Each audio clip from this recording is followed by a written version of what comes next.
Good day, everyone, and welcome to the final episode of the PAHAYAG Election Report. I'm Morelli Sinsuat, Executive Director of Publicos and your host for today. Since the national campaign period officially kicked off on February 8th, Publicos has released the results of 8 national and NCR surveys as part of our PAHAYAG 2022 Election Survey Series. Today, on May 6, just 3 days away from the election, Publicos is proud to present the results of our 9th and final pre-election survey, the Pahayag Final Survey conducted from May 2 to 5, 2022. By utilizing our industry-leading suite of proprietary data processing and analysis technology, we are presenting the final snapshot of the races for President, Vice President, and Senator straight to you, the Filipino voter, with a survey turnaround time of less than 24 hours. Pahayag the Final Survey is a national poll of 1,500 registered Filipino voters drawn by Pure Spectrum, a US-based panel marketplace with multinational presence.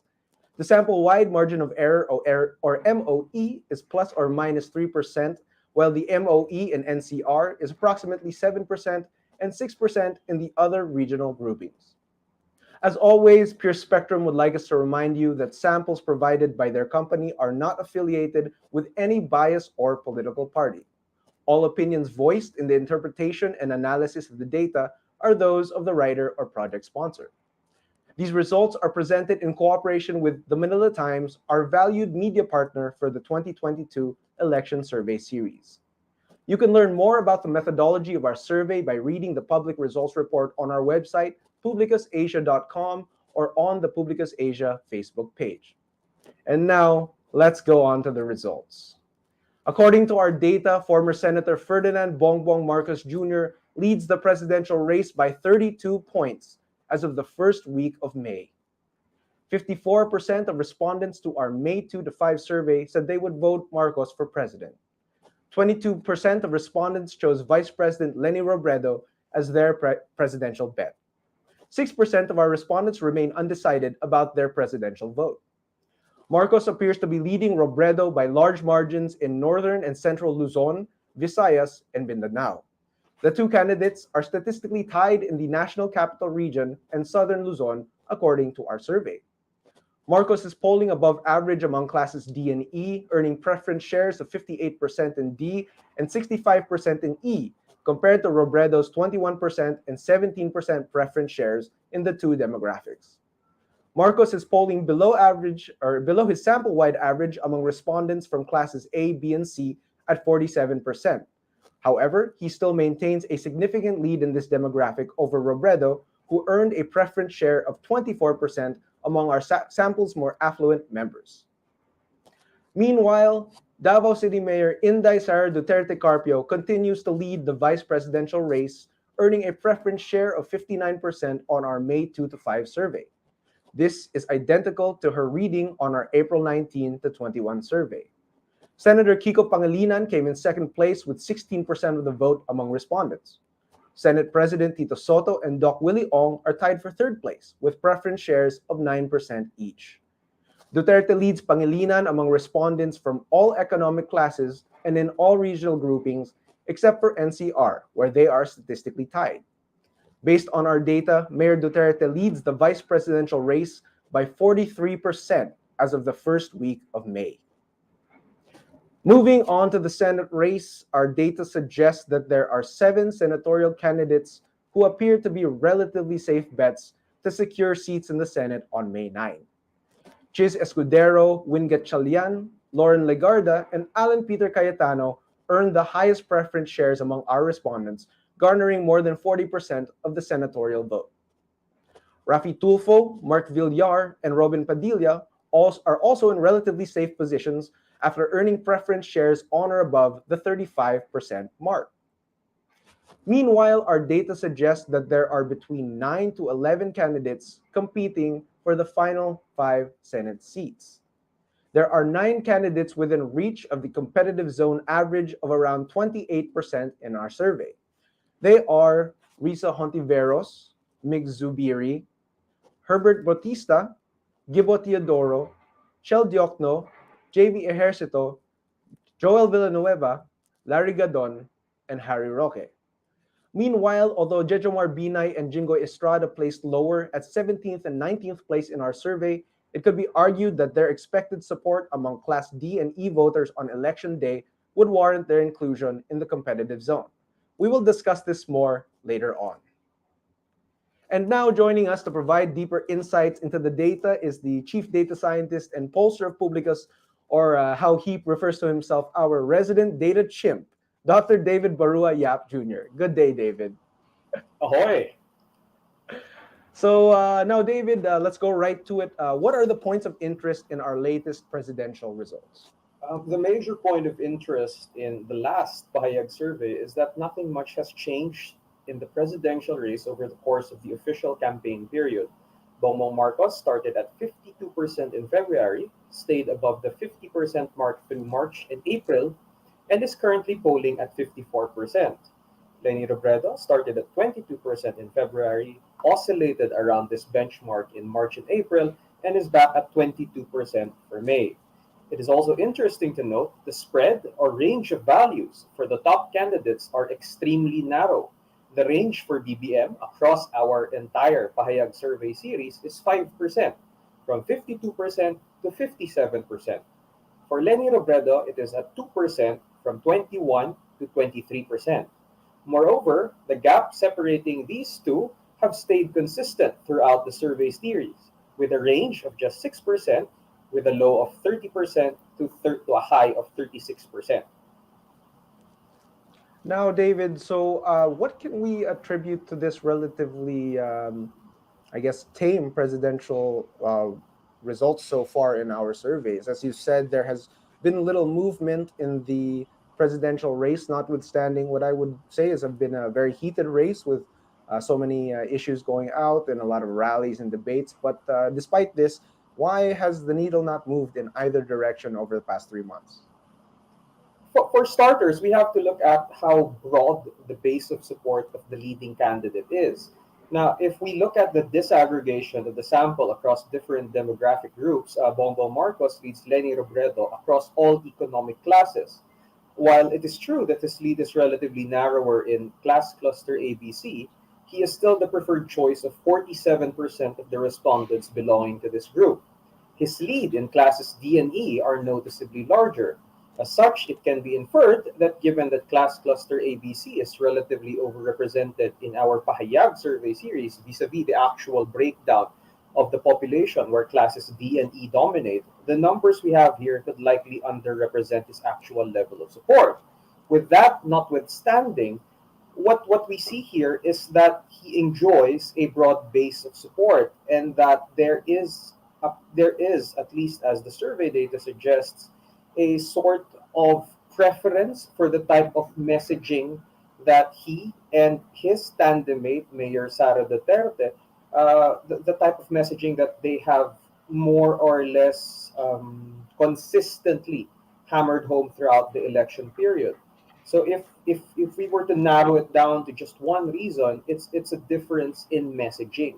And I think that at the heart of that difference is the question of whether or not people want to continue what we have observed with the Duterte administration, the administration of President Rodrigo Duterte, or do we want to deviate from that?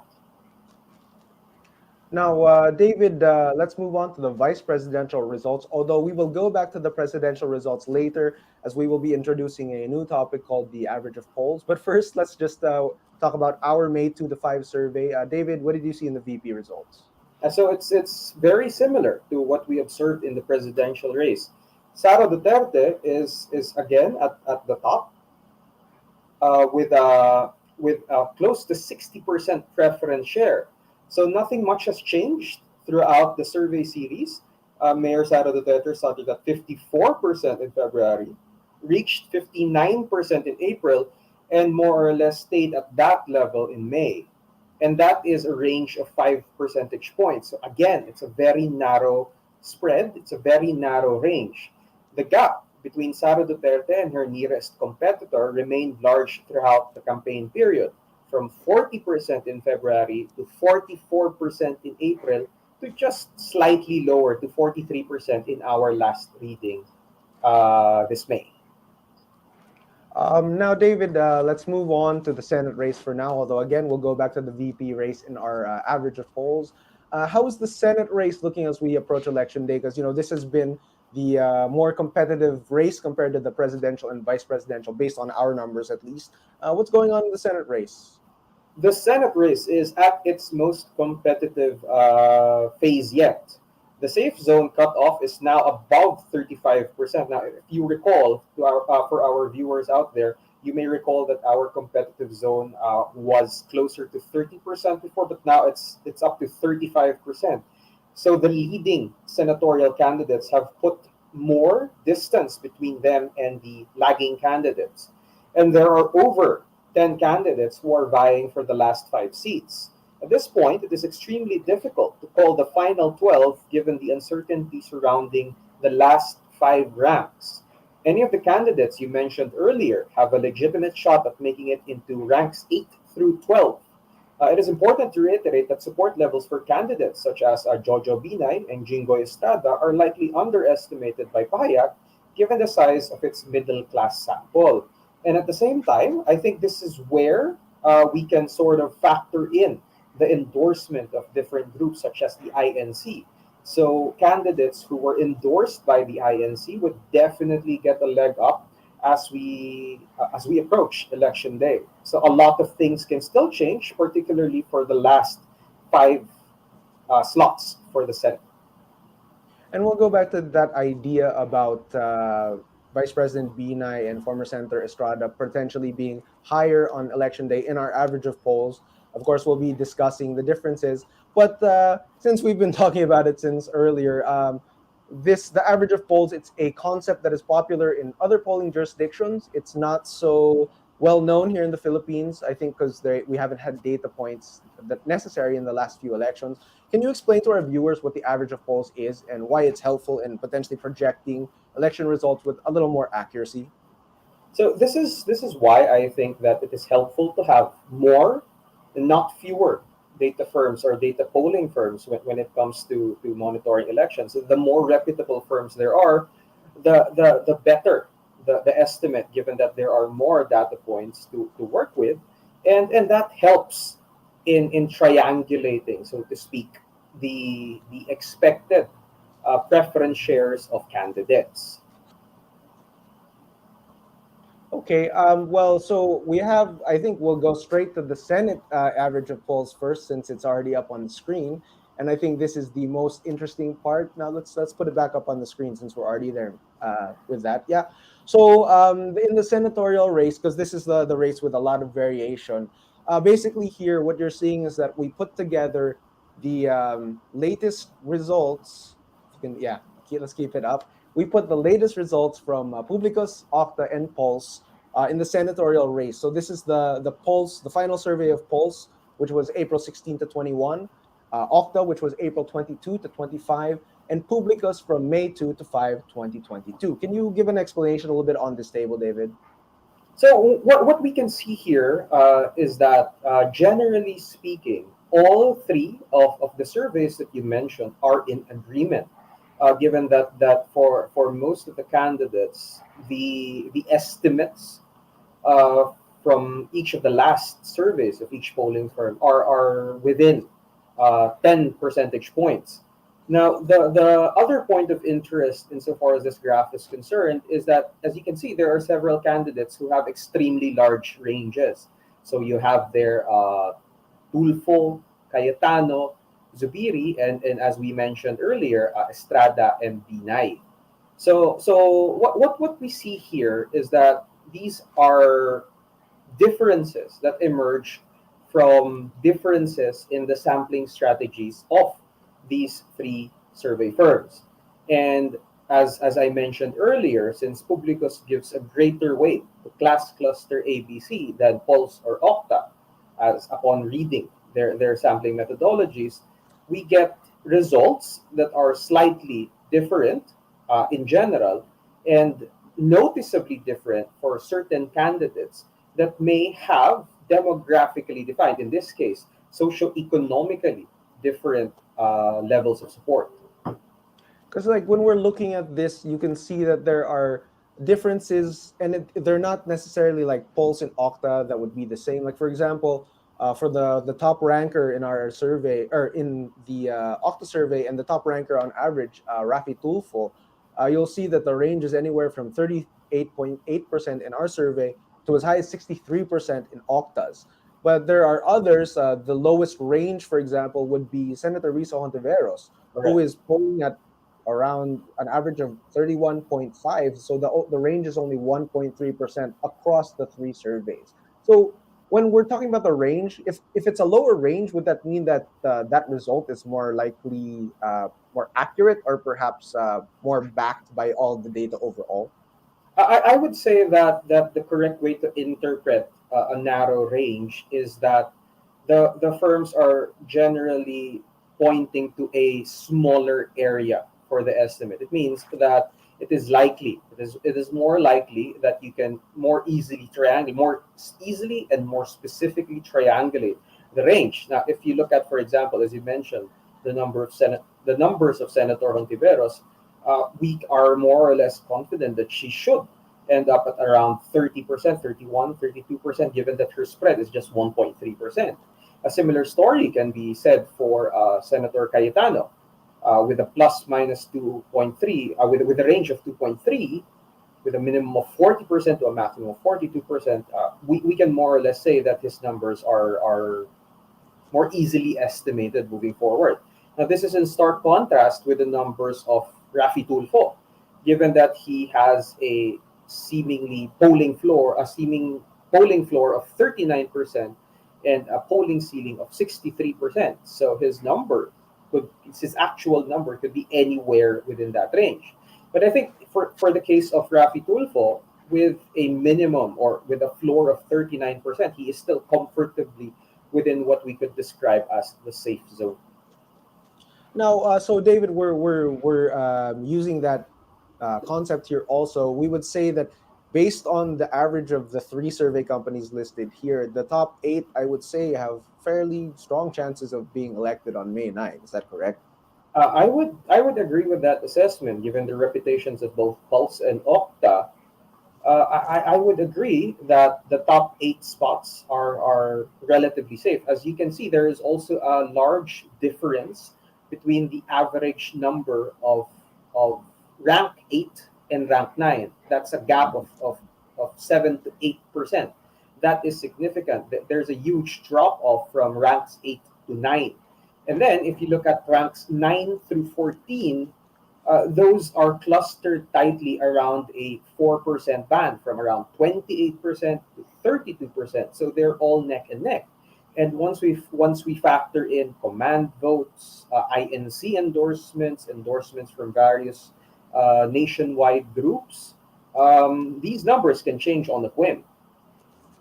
And then, so here in the rank 9 to 14, are we saying like these six are really the ones that we would expect to be vying for the final four slots? Or how far down can we go on our list, like the 15, 16, 17, to say that we would also be watching those candidates, depending, like you said, on the command votes and other considerations? Just to err on the safe side, I would extend it all the way to candidates who are polling above the 20% mark across all three of these surveys. Okay, okay. Now let's move to the presidential average of polls. We've seen, as we'll see here on the screen, we'll pull it up in a moment. But David, we've seen a lot less variation, I think, in the presidential surveys compared to the senatorial surveys. Um, so um, can we have the other PubMat, please? But here we're seeing the data series, so let's talk about this for a little bit while it's still here. This is the chart of. Okay, there Here we we are. are. So now we're there to our average of polls for president. We'll see here we have five firms: Polls Asia, of course, Okta Research, RMN, Lilo, and Publicos. So we have five data points per candidate to take a look at. What do we see here, David?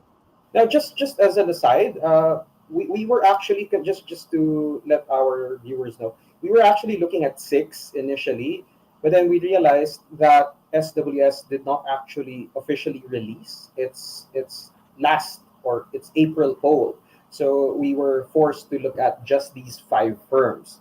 Now, what you see here, what we can see here is that the polls are generally in agreement in the sense that the ranges or the spreads for each candidate are extremely narrow. The estimates for the candidates are all within a narrow band. These suggest that reputable polling firms are essentially calling the same thing, even with differences in sampling strategies. Now, if you look at, for example, the numbers for Bongbong Marcos, the only outlying value here is actually Lilo. If you remove Lilo from the equation, the range goes down from 10 to just 5, where the lowest is 54 and the highest is 59. So if you were to remove the Lila estimate, which I would not do given that they would typically have the largest sample sizes across the polling firms, then Around three then the thousand range or more, right? then the Sure. range for Bongbong Marcos would be in the single digits as well, which would be more in line with the other candidates. But regardless of whether we look at a range of 10 or a range of 5, what is more instructive here is that the range of gaps between the first and second candidates remain high across all polling firms. So it has a minimum of 32% up to a maximum of 43%. So I think that we are quibbling with the details when we consider differences in ranges, given that the gap is extremely large. Just as a background, there has been no election that has been covered by a survey firm with an expected gap that is greater than 20%. If I remember correctly, the largest gap ever recorded was way back in 1998 Joseph when Estrada versus Joseph JDG. Estrada faced off with Joe De Venecia. So this is actually quite large. So quibbling over a 5% difference in range is more or less just nitpicking, I would think. And we have to remember that, of course, it's not necessarily here on our pub map because it wouldn't be fit on the screen. But these readings have also not changed for not just Publicus but also the other reputable survey firms. The numbers have not changed over the survey period. We remember, I think, well, in Pulse, for example, there was a jump of Vice President Robredo's numbers up to 24% in their second to last survey. But she had already been polling at 20 plus percent, around the low 20s in our Publica surveys for several months now. Correct. And Um, that jump. This is why statisticians tend to be very precise in their words. When you say jump, it evokes a large increase. But when you think about it, I think it would be more precise to indicate that it was a statistically significant increase of that's something correct. like 4%, Mhm. or was it 5% or something like that. And I think it's important to look at the longer time horizons, especially when we're looking at especially when we are estimating trajectories or looking at where the numbers could go. I think it's important to look at just more than two data points. I think you can't really infer a trend from just looking at two data points, as was illustrated by what happened with the coverage of the March Pulse survey. So all of a sudden, people were saying that there is this trend. Just by looking at two data points instead of looking at the longer time horizon and seeing that, well, it is a statistically significant change, but it requires more data points to support the hypothesis of an upward trajectory. So, long story short, David, what is our average of polls of the major reputable survey firms? What are they saying about what might happen in the presidential race on May 9th?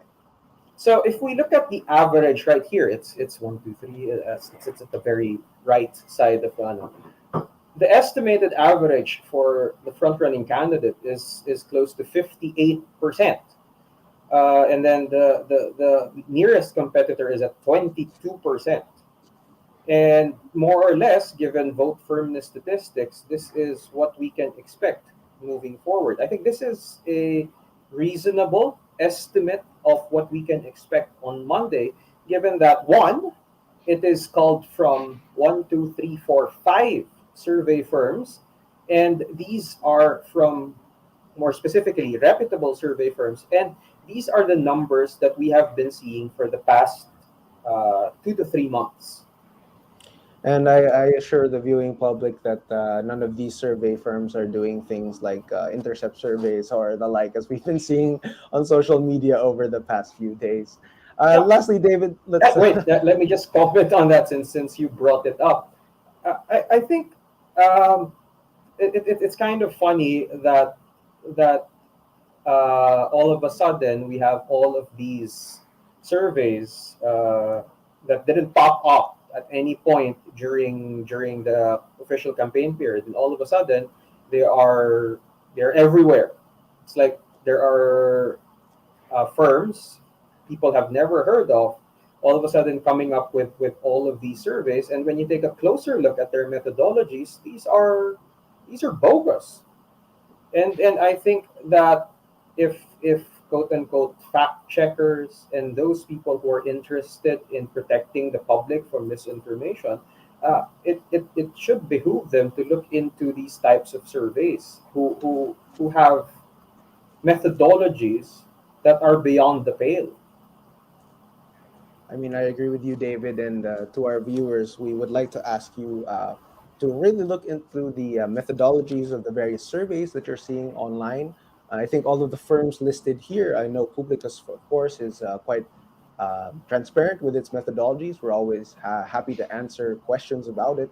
And we hope that it would be the same for other firms and also for these new players on the block who have been coming out of the woodworks in the past few days or weeks to provide survey results that do not seem to jive with what we've been seeing in our scientific polls throughout the entire political uh, election surveys industry over the past couple of months. So, David, let's go very quickly just to the vice presidential race for the average of polls. This is the result that has the lowest range for the front runner. What can we see here? So again, we see that the reputable polling firms are in agreement. Again, the ranges are very narrow for most candidates.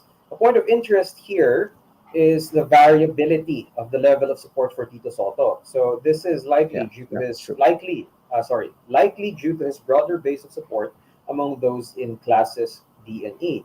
But as we Yes. can see here, if we were to consider the presidential race to be lopsided, the vice presidential race is even more lopsided, with an average gap of something like of over 40%, with a minimum of something like what's the minimum here? Let's see, with a minimum of 43, 44, or 40 in Octa.